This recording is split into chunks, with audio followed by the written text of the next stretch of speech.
Сәлем достар, каналыма қош келдіңіздер. Бүгін сіздермен құрамында әртүрлі жемістерден тұратын ассорти компот дайындаймыз.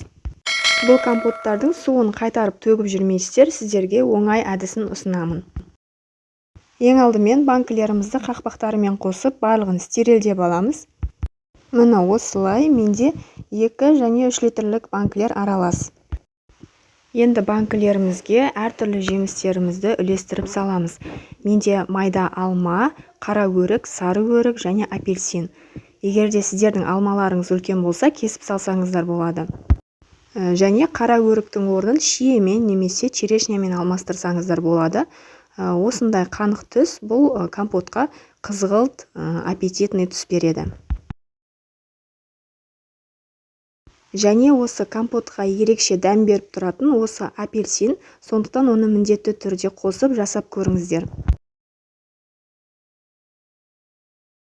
Енді шекерімізді біз әрбір 1 литр үшін 3 ас қасықтан саламыз. Яғни 2 литр болса 6, 3 литр болса 9 ас қасық саламыз. Егер сіздер компотты тәтті қылып ішетін болсаңыздар, онда қасықты толтырып салыңыздар. Мен толтырмай осылай салдым.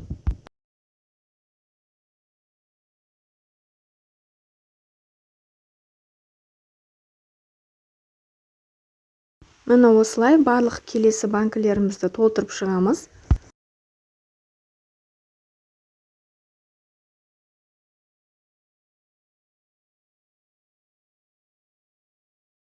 Осы уақытта біздің кастрөлдегі суымыз сақырлап қайнап тұру керек. Осы судан алып біз банкілерімізге құйып шығамыз.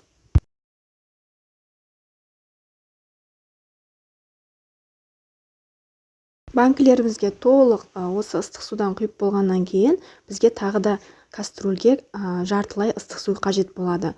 Оған біз банкілерімізді салып қайнатып аламыз. Астына майлық төсеп жібереміз, әйтпесе банкі жарылып кетуі мүмкін. Осы кастрөлге сыйғанша банкілерімізді салып, әрқайсысын 20 минуттан қайнатып аламыз.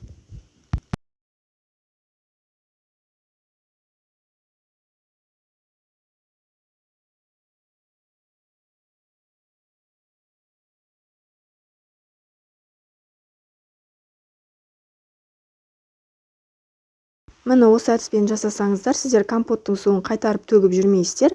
20 минут осылай қайнатып алғаннан кейін бірден алып жауып тастай саласыздар.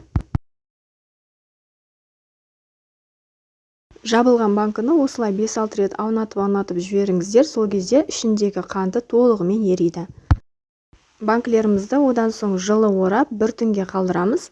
Бір түннен кейін ертесіне подвалға немесе осы банкілеріңізді сақтайтын жаққа қойып қоя берсеңіздер болады.